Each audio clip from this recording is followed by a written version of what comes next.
s'adresse à un public de tous âges, mais déconseillé aux jeunes enfants.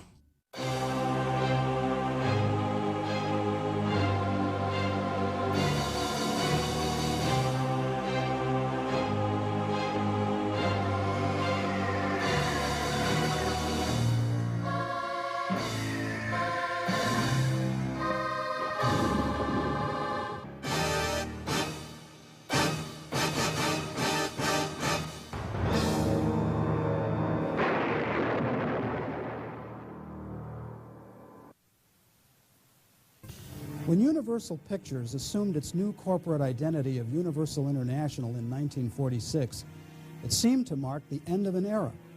The celebrated home of horror's successful string of monster rallies had played itself out. Then came the science fiction boom of the 1950s. Universal was quick to spot this trend, but to reclaim its title as the home of horror, the studio needed the right vehicle and the right director. It found both in a Ray Bradbury story about kinder, though not necessarily gentler, aliens whose ship crash lands in the desert, and in a director named Jack Arnold.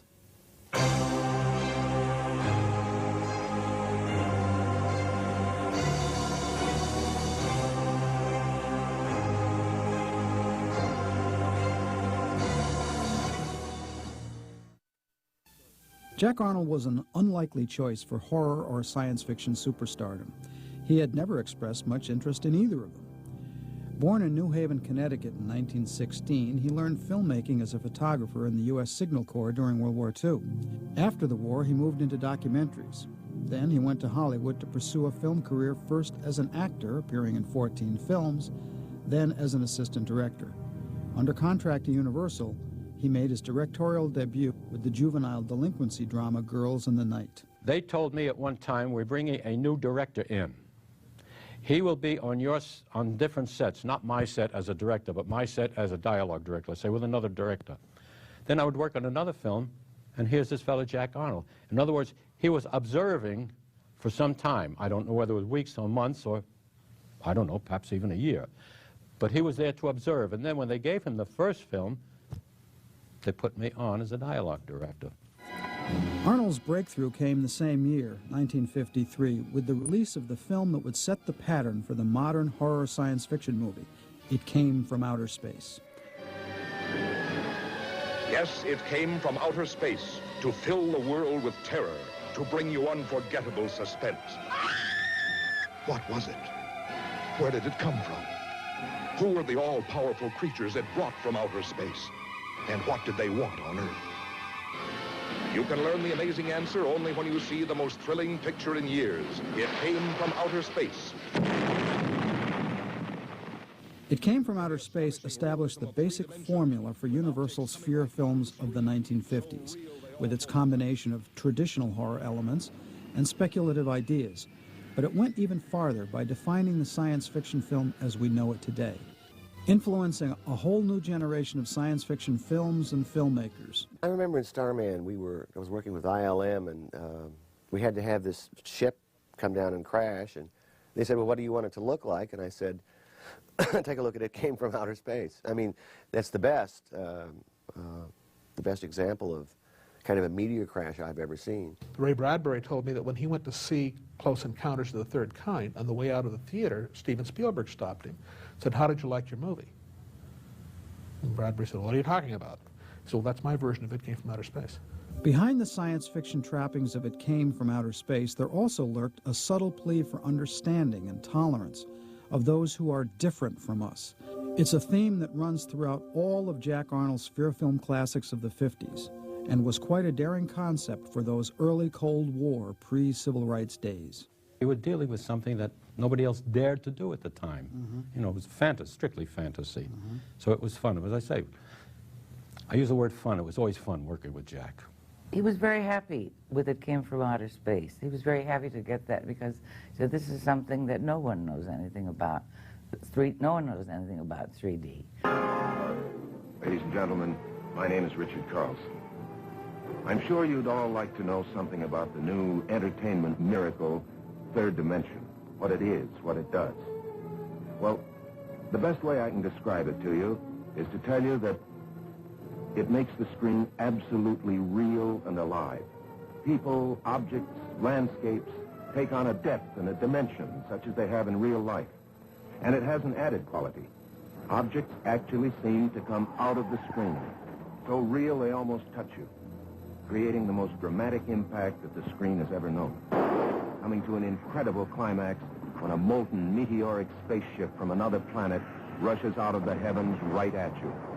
We see the scene of Barbara Rush in the hilltop out there, when Richard Carlson sees her and her scarf is blowing in the wind. That's a beautiful and haunting image. And that's what Arnold was really great at, was the beautiful and haunting images.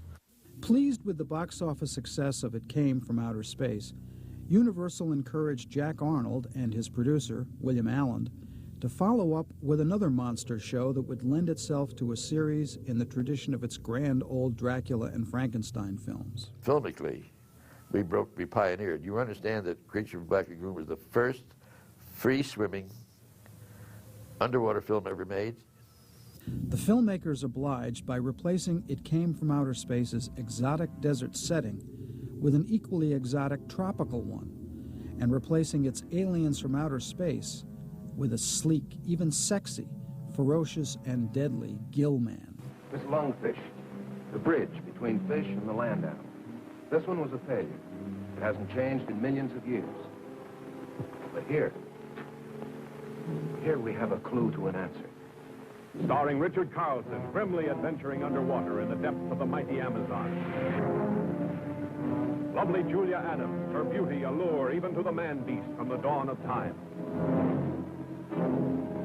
With Richard Denning, whose scientific passion turned to the fury of revenge. You'll see the most amazing underwater photography that the screen has ever known. In this strangest of all science fiction adventures.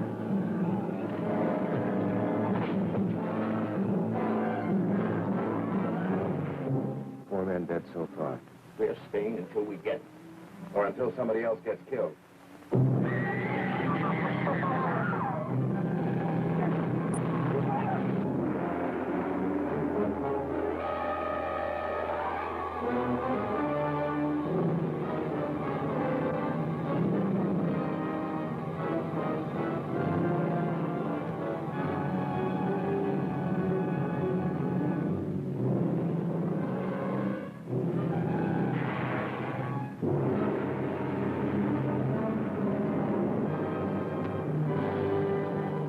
Most famous image that he ever came up with, of course, was the creature swimming beneath Julia Adams.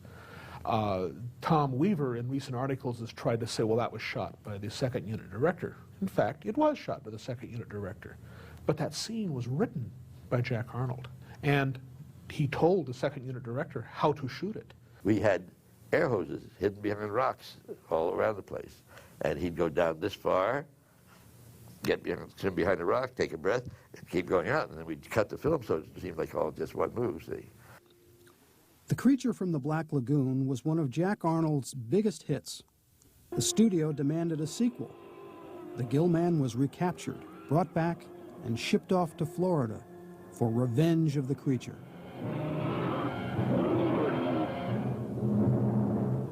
Creature could be the first man to scientifically study a creature that, by all the laws of nature, should have died 250,000 years ago.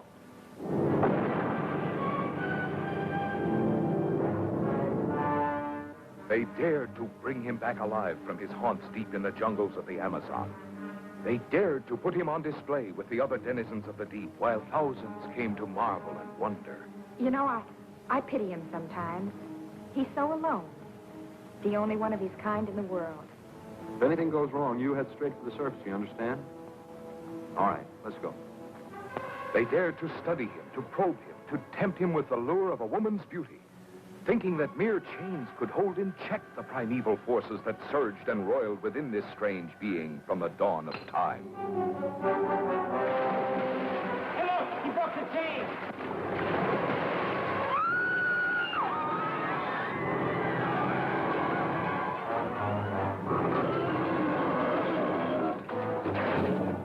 Let's have some sympathy for the monster and his plight, the director urges us in both films, echoing an idea that goes all the way back to the original Frankenstein and King Kong.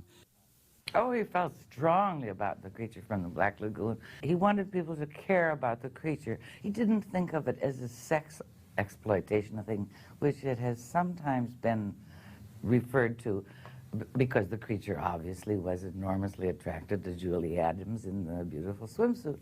But he felt that you must feel very sorry for the creature. You almost wish the creature could have found love or something. For several years, Universal has been talking about remaking The Creature from the Black Lagoon.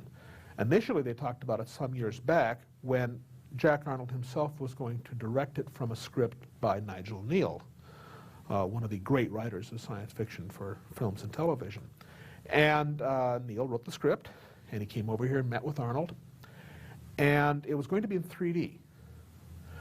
Well, I think John Landis was going to produce it. He's been involved off and on with Creature remakes for some time.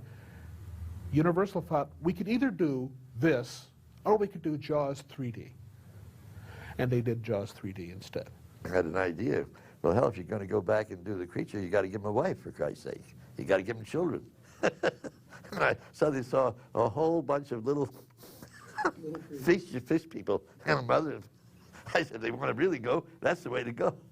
But I never told anybody about it until just now. And you cannot use this against me.